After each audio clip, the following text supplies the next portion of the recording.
वक्त जो है वो स्ट्रीट फाइट चल रही थी। नसीरुल्लाह बाबर जो थे वो वज़ीर दाखिला थे। पुलिस जो है वो मुकाबले में मार रही थी एमक्यूएम के कारकुनों को, तो पुलिस को भी निशाना बनाया जा रहा था। नसीरुल्लाह बाबर ने ख़ास तौर पे इजाज़त ली बेनज़ीर भुट्टो से। जिस तरह से सामने वाले कर रहे हैं उस तरह से आप भी करें, यानी आप भी जो है वो मुकाबले करके मार दें, गिरफ्तार ना करें। हम लोग जाते थे थानों के ग्राउंड्स के अंदर, वहाँ लड़के पड़े होते थे, किसी की स्त्री से जला हुआ होता था कि क्या टॉर्चर बॉडीज़ पे होते थे। अब्बासी शहीद अस्पताल में लाई गई लाशों के जिस्म पर गोलियां लगी हुई थी, जबकि हाथों पर हथकड़ियां बंधी थी। ये नौजवान एमक्यूएम के कारकुन थे, जिन्हें सेंट्रल जेल कराची से नॉर्थ नाज़िमाबाद ले जाया जा रहा था, जहां पुलिस के मुताबिक दहशतगर्दों ने मुल्ज़िमान को छुड़ाने के लिए पुलिस पर हमला किया, जिसकी जद में ये मुल्ज़िमान जान से गए। मारे गए मुल्ज़िमान थे फ़हीम फ़ारूकी उर्फ फ़हीम कमांडो, ज़ीशान हैदर, यूसुफ रिजवान और अबरार शमीम। उस ज़माने में कराची में इस तरह के मुबैना पुलिस मुकाबले मामूल थे, क्योंकि तब कराची में जंग चल रही थी, ज़बानी नहीं अमली जंग। प्रेस कॉन्फ्रेंस के लिए जब बुलाया जाता था तो हम मतलब वहाँ पर जो ना फिर बाकायदा बख्तरबंद गाड़ी वगैरह में जाते थे वहाँ पर, क्योंकि पुलिस किलिंग्स शुरू हुई और जो ना कई बोरीबंद लाशें शुरू हो गई। ये दौर बेनज़ीर भुट्टो की दूसरी हुकूमत का था। हुकूमत और एमक्यूएम के दरमियान ताल्लुकात शदीद तनाव का शिकार थे। शहर में आए रोज़ टारगेट किलिंग, भत्ताखोरी और अगवा की वारदातें हो रही थी। उस दौर में रिपोर्टिंग करने वाले सहाफ़ियों और ड्यूटी देने वाले पुलिस अफसर की ज़बानी सुनते हैं कि उस वक्त शहर में हो क्या रहा था, क्या माहौल था।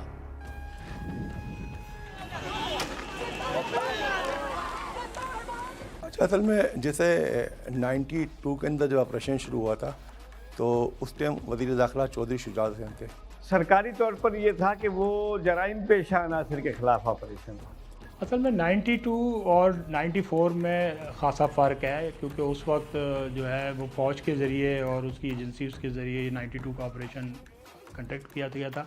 वो शुरू हुआ था कच्चे में डाकुओं के ख़िलाफ़, फिर वो कच्चे के डाकुओं से चलते चलते पक्के के डाकुओं पे आया और फिर वो अचानक उसने रुख तब्दील कर दिया और फिर ये एक सियासी जमात यानी एमक्यूएम के ख़िलाफ़ ऑपरेशन के तौर पर जाना जाने लगा। अच्छा, वो ऑपरेशन इतना कामयाब नहीं रहा, वो नताइज नहीं मिल सके थे जो मिलने थे, क्योंकि उस टाइम जो ना एमक्यूएम उस ऑपरेशन में बहुत ज़्यादा मुतहर्रिक हो गई थी। इसलिए कि जो एमक्यूएम थी उसकी स्ट्रीट पावर दिन ब दिन बढ़ रही थी।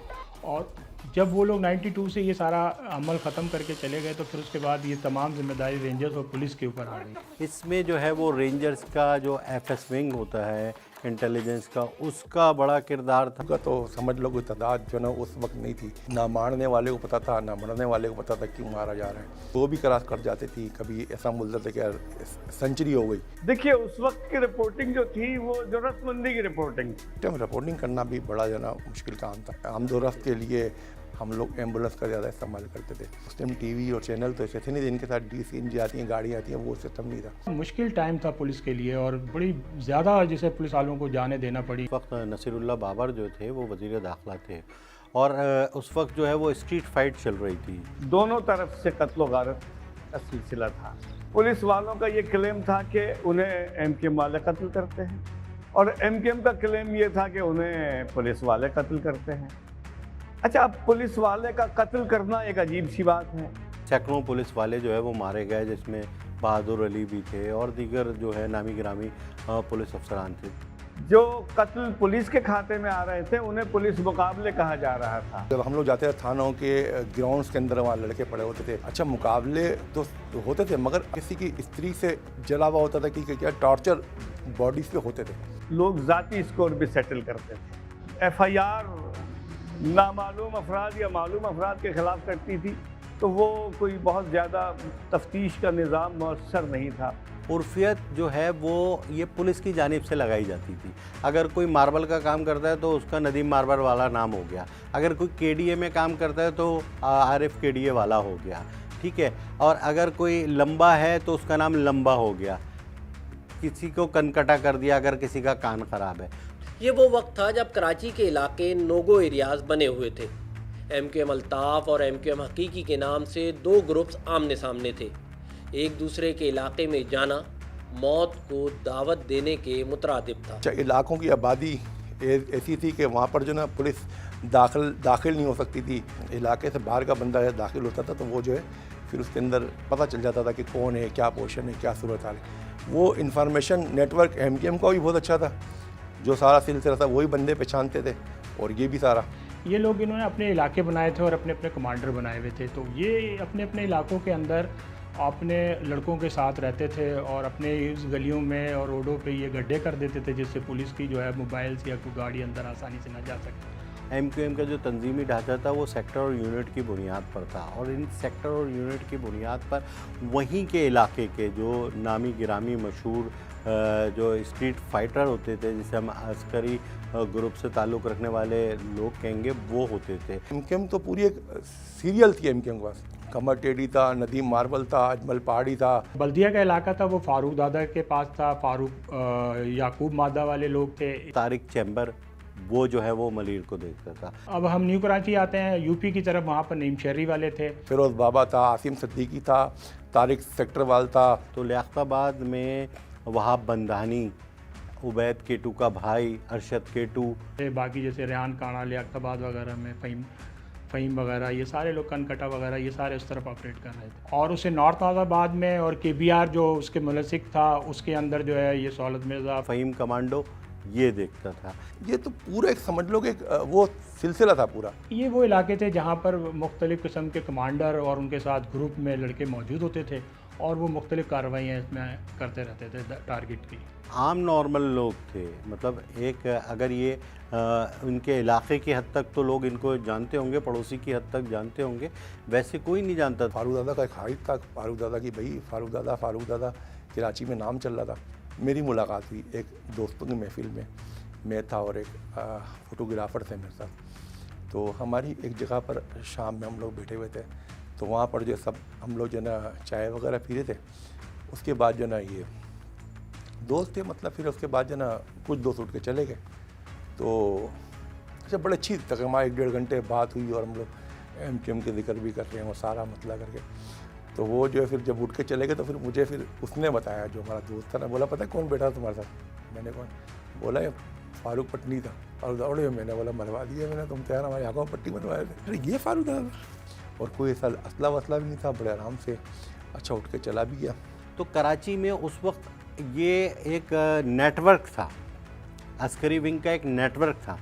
जिस इलाके में जो कुछ करवाना होता था, मतलब अगर दुकानें बंद करवानी हैं या कुछ और हंगामा आराई करानी है, गाड़ियां जलवानी है, या कोई किसी किस्म की कोई टारगेट किलिंग है, तो वो टास्क उस इलाके के ज़िम्मेदार को दिया जाता था, उस इलाके के कमांडर को हम कह दें कि दिया जाता था, जो कि बनाया हुआ था। काली पहाड़ी उस टाइम वो थी बड़ा।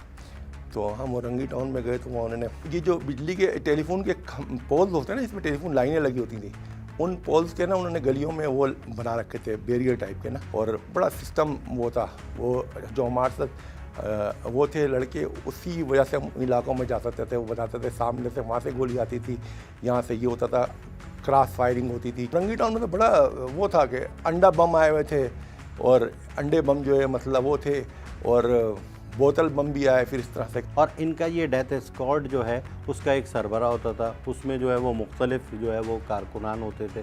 जो सरबरा होता था उसकी ज़्यादा चलती थी, और उसकी डायरेक्ट जो है वो अगर हम बात करें बैरून मुल्क अल्ताफ़ हुसैन से या उनके नेटवर्क से, उनसे जो है वो राब्ते होते थे। तो वो वहाँ से जो हिदायत मिलती थी वो जो इसको मिलती थी कमांडर को, और उस पर वो काम होता था। DC पेजर चलते थे, उनको पता था डंपिंग पॉइंट कहाँ है, क्या पोजीशन है, क्या नहीं है, कहाँ से क्या कोड वर्ड है। कुरंगी नंबर 1 पर, और वो PTCL की लाइन खींचता था कुरंगी नंबर 2 से। 2 का टेलीफोन जो है ना वो 1 नंबर पे, अब बंदा जो है ना वो असल में ताकि वो नाम। पुलिस आए रोज़ MQM के इन मतलूब कमांडर्स की तलाश में मुख्तलिफ इलाकों का मुहासरा करती। अखबारात में कोई दिन ऐसा नहीं गुजरता था जिस दिन फारूक दादा, नईम शहरी, फ़हीम कमांडो, आरिफ KDA वाला के लिए छापे, मासरे या गिरफ्तारी के लिए बड़ी बड़ी हेडलाइंस ना लगी हों, सुर्खियाँ ना लगी हों। मुहासरे हो रहे थे इनकी गिरफ्तारियों के लिए, तो इनकी एक हाइप क्रिएट हो गई थी, एक नाम बन गया था। कुछ पुलिस वाले थे जो नामवरी कमाना चाहते थे इस बहाने से, यानी अपने आप को नुमायाँ करना चाहते थे। वो क्या करते थे कि पूरे इलाके में एक मुहासरे की कैफियत पैदा करते थे। जहाँ पर मुहासरा किया जाता था वहाँ से सैकड़ों लोग उठाए जाते थे। उसमें सैकड़ों के सैकड़ों तो जो है वो दहशतगर्द या नहीं होते थे, लेकिन उनके साथ जो सलूक होता था वो दहशतगर्दों का होता था। उनकी ये कमीज़ उतरवा के और फिर उसके बाद जो है एक के पीछे नज़र नहीं आता था, सर्दी के अंदर भी उनको गिरौनों में बिठाते थे, पूरी रात उनको बिठाते थे। फिर बताते थे कि एक कॉल हम ट्रेस आउट हुई है कि मिनी बस को जलाना है। सरान फ़ोन करते थे कि ऐसा करो, कैमरा भेज दो, कैमरा ले आओ, रात में हम यहाँ का मुहासरा करेंगे। और वहाँ से लोग उठाते थे, मतलब अगर 2000 लोग उठाए वहाँ पे मुहासरा करके, एक घर से 5-6, तो अगर हज़ारों घरों में से 2000 लोग जमा किए तो उन 2000 में से उनको स्कैन किया, तो स्कैन करके मुश्किल से 10 या 15 लोग निकाले जो कि मशकूक दिखाई दिए। उनका भी कोई क्रिमिनल रिकॉर्ड उनको नहीं मिला। अभी तो जिद्दत आ गई ना कि आपका पूरा क्रिमिनल रिकॉर्ड आ जाता है, आपका CRO बन जाता है। उस टाइम तो ये सब चीज़ CRO वगैरह था ही नहीं ना। इसलिए कि जो क्रिमिनल्स होते थे, जो पुलिस को मतलूब होते थे, वो तो अपने घरों पे या वो ऐसी जगह तो रहते नहीं थे जहाँ पर, लेकिन पुलिस ने एक दहशत फैलाई हुई थी कि इन इलाकों में ज़रूर मुहासरा करना है। जो ऑपरेशन हम करते थे ना, तो उसमें कुछ काली भेड़ें हमारी भी वहाँ से मिली हुई थी ना, तो वो ये हमारे ऑपरेशन से पहले उनको कुछ इत्तला मिल जाती थी और वो इस तरह अपने वो इलाके छोड़ दिया करते थे, जिससे हमारे ऑपरेशन से ज़्यादा नुकसान ये होता था कि हम ऐसे मासूम और बेगुनाह लोगों को उठा लेते थे, क्योंकि वो असल जो लोग थे उनको ये इत्तला वक्त से पहले मिल जाया करती थी या वो इस तरह के अपने इलाके छोड़ दिया करते थे। इससे इस ऑपरेशन से पुलिस को थोड़ी बदनामी हुई खासी। वक्त जो हिकमत अमली अपनाई थी, गैर इंसानी सलूक किया गया था लोगों के साथ, जो छापे गिरफ्तारियों के दौरान हुआ था, जो जाली मुकाबलों में हुआ था, उसका फ़ायदा डायरेक्टली MQM को मिल रहा था और MQM की स्ट्रीट पावर थी।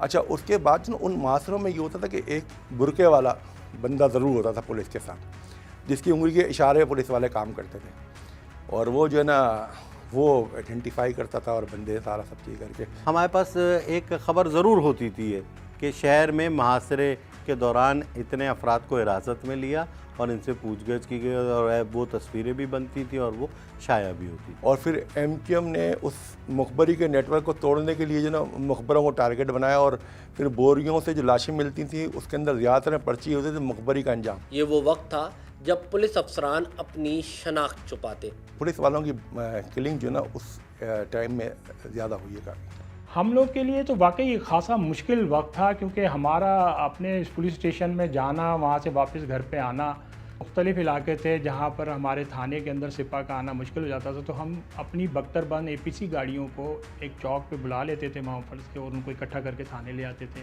और इसी तरह उनको अपने थाने से जो कुछ करीब के इलाके में उनको छोड़ दिया करते थे। ये हमारी जो है ना ट्रांसपोर्ट होती थी उस वक्त। 94 के अंदर तो ये सूरत हाल ये थी कि पुलिस जो है ना वो थानों में मैसूर हो गई थी। रात को मगरिब के बाद थानों के गेट बंद हो जाते थे, और वो जो ना पुलिस वाले जब आते थे तो वो अपनी वर्दी टोकरी में छुपा के लेके आते थे। आला अफसरान की जानिब से बाकायदा वायरलेस पे नोटिफिकेशन के ज़रिए ये ऐलान कर दिया गया था कि पुलिस अहलकार जो है वो जो है अकेले बाहर ना निकले, अपनी गाड़ियों पर से पुलिस और दीगर उसके वो निकाल दें, अपने रास्ते तब्दील करें, एक रास्ते से ना जाएं। पुलिस वालों ने अपना हुलिया चेंज कर लिया, अपनी वर्दी नहीं पहनते थे, अपने बालों को बढ़ा के रखते थे, पुलिस कार्ड जो है वो अपने साथ नहीं रखते थे ताकि आसानी से शनाख्त ना हो सकें। उस वक्त तेज़ी से पुलिस अहलकार निशाना बन रहे थे, और फिर शुरू हुआ एनकाउंटर्स का ऐसा दौर जिसमें मावराए अदालत कत्ल की खबरें अखबारात की हेडलाइंस बन गईं। इल्ज़ामात, गिरफ्तारियां और मुकाबले, शहर सियासत और ताकत की जंग का मैदान बन चुका था। अगर पुलिस जो है वो मुकाबले में मार रही थी लोगों को, MQM के कारकुनों को, तो पुलिस को भी निशाना बनाया जा रहा था। और पुलिस वाले कई कत्ल हुए हैं, कई ये सैकड़ों में बता रहा हूँ, कई 100 तादाद है। तो उसके बाद नसीरुल्लाह बाबर ने ख़ास तौर पे इजाज़त ली बेनज़ीर भुट्टो से कि जिस तरह से सामने वाले कर रहे हैं उस तरह से आप भी करें, यानी आप भी जो है वो मुकाबले करके मार दें, गिरफ्तार ना करें। पुलिस वालों के कत्ल के जो मुकदमात थे वो एमकेएम के लोगों के खिलाफ दर्ज होते थे, और एमकेएम के लोगों के कत्ल के जो मुकदमात थे वो पुलिस के खिलाफ नहीं बल्कि वो मुकाबलों में शामिल होते थे। और यही वजह है कि अखबारात में हम उन्हें मुबैना मुकाबला लिखते कि जी पुलिस की तरफ से ये बयान किया है कि पुलिस मुकाबला हुआ है। अब हुआ है या नहीं हुआ है ये तो बात की बात है। जब हम लोग जाते थे थानों के ग्राउंड्स के अंदर, वहाँ लड़के पड़े होते थे, किसी की स्त्री से जला हुआ होता था कि क्या टॉर्चर बॉडीज पे होते थे। दोनों तरफ से, यानी पुलिस की तरफ से भी और एमकेएम की तरफ से भी अपने हक में बात की जाती थी। जब एमकेएम का कारकुन मारा जाता था तो पुलिस कहती थी दहशतगर्द मारा गया है, और एमकेएम कहती थी कि हमारा कारकुन शहीद हो गया है। पुलिस को इतना आज़ादी दे दी गई थी कि वो जो है जिसको उठा रही थी और वो मार रहे थे। इस दौरान जो है वो लाखों रुपए लोगों से रिश्वतें भी वसूल की गई, और लोगों ने अपने जेवर बेचे, लोगों ने अपनी जायदादें बेची, क्योंकि जब पता चलता था कि पुलिस ने उठा लिया है तो उसको छुड़ाने के लिए मुँह मांगी रकूमात दी गई, रिश्वतें दी गई, ताकि जो है वो उसको बेगुनाह इंसान को बाहर निकाल दिया है। इतना खौफ था पुलिस का। और एक टाइम ऐसा भी आया उसके अंदर कि कराची के अंदर कोरंगी में बास ऐसे जनाजे हुए कि उसके अंदर औरतों ने जनाजे उठाए, कंधे दिए जनाजे को, और वो जो है ना, और बड़ा जो है ना उसमें दुनिया भर में उसकी वो हुई कि जनाजे उठाने वाले को नहीं थे। उस दौर में एमक्यूएम ने अपने इन कमांडर्स को ब्रांड बनाया, तो सिंध हुकूमत ने पुलिस अफसरान को ब्रांड बनाकर पेश किया। पुलिस के कराची ऑपरेशन के में जो शोहरत हासिल की जिन पुलिस अफसरान में, जिसमें चौधरी असलम, शान काज़मी भी एक बहुत बड़ा किरदार था कराची ऑपरेशन का, राव अनवार, तौफीक जाहिद, सरवर कमांडो, अहमद बेग, ये अफसरान जो है मुख्तलिफ़ इलाक़ों में जो है वो वहाँ पर कंट्रोल कर रहे थे। इनकी एक अपनी दहशत थी, इनके एक नाम की दहशत थी। जिस इलाके में ये तैनात होते थे वहाँ पर जो है, वहाँ से ख़ास तौर पे एमक्यूएम के ऐसे लड़के जो कि मुख्तलिफ़ वारदातों में मुलव्विस थे वो छोड़ देते थे। खज्जी ग्राउंड उस टाइम रेजविया थाना नहीं था, गुलबहार थाना था, और गुलबहार के SHO थे ना वो चौधरी असलम थे। चौधरी असलम को उस इलाके पे समझ लो कि बड़ा अबूर हासिल था चौधरी असलम को। गुलबहार में एक टार्चर सेल पकड़ा गया। उस टार्चर सेल का फिर यानी हमसे मुराद हमारी टीम को एक विजिट कराया गया टार्चर सेल का, गुलबहार का सबसे बड़ा टार्चर सेल वो था। हम जाते थे ज़िम्मेदार होटल वाली गली में, आगे जाके वहाँ पर फिर बाद में एक गुटके वाले ने वहाँ पर जो है वो अपना एक मदरसा, उस टार्चर सेल को मदरसा बना दिया था। तो उस टार्चर सेल में जब हम गए थे तो वहाँ पर जो ना वो खिड़कियाँ दरवाजे नहीं थे, वहाँ पर जो ना दीवारों पे हाथ से खून लगा हुआ था, रस्सियाँ लटकी हुई थी, और मुझे अच्छी तरह से याद है कि एक दीवार के ऊपर खून से एक शेर का था, सुंदर हाथ, सुनहरी जुल्फ़ें, कोई तो उनको छूता होगा। मुझे आज तक याद है उसका ये जो ना ये जुमला खून से लिखा हुआ था। पुलिस वाले भी खौफज़दा थे, एमकेएम के लोग भी खौफज़दा थे, दोनों तरफ से एक ही तरह का माहौल था, और इसका निशाना कराची के शहरी थे। चौधरी असलम माहिर था गुलबहार नाज़माबाद का। गुलबहार खज्जी ग्राउंड, नाज़माबाद और नॉर्थ नाज़माबाद डिस्ट्रिक्ट सेंट्रल में इसका जो है वो काम था। इसी तरह अगर न्यू कराची की बात करें हम, तो न्यू कराची में तौफीक जाहिद, ये जो है वो न्यू कराची में काफ़ी बार थानेदार भी लगे, और वहाँ पर इन्होंने जो है वो एमक्यूएम के ख़िलाफ़ ऑपरेशन भी किया। शान काज़मी जो है वो नाज़माबाद में भी लगे, इसके अलावा जो है वो गुलशन इकबाल में भी तैनात रहे, और सरवर कमांडो लियाक़ताबाद में, ये लियाक़ताबाद सुपरमार्केट, ये वो इलाके थे जहाँ पर एमक्यूएम का बहुत भारी वोट बैंक था। जिस इलाके में ये पुलिस अफसरान तैनात होते तो उनके अपने असूल होते। जीन्स पहनने पर पाबंदी होती, तो कोई कॉटन का शलवार कमीज़ नहीं पहन सकता था। उस वक्त एक यूनिफॉर्म बन गया था कि जो जीन्स की पैंट पहनेगा और कैप लगाएगा वो एमक्यूएम का जो है वो सरगर्म कारकुन होगा, और वो मिलिटेंट विंग से ताल्लुक़ रखता होगा।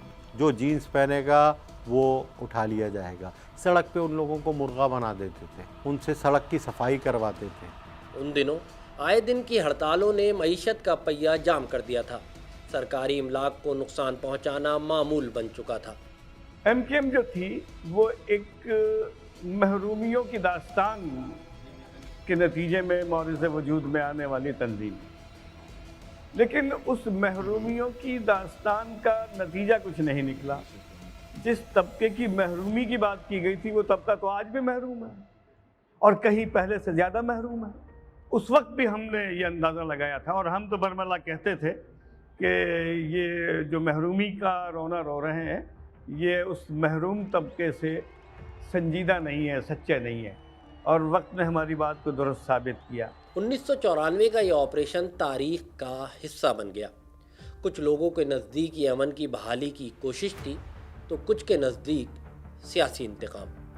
बाद में हालात ने नया रुख लिया और फिर जिस MQM पर सियासी दहशतगर्दी का इल्ज़ाम लगता रहा, फिर वही इल्ज़ाम लगाने वाले MQM के साथ कई बरसों तक हुकूमती इत्तेहादी रहे, मगर कराची के बासी उस दौर को आज भी खौफ और गैर यकीनी के साथ याद करते हैं।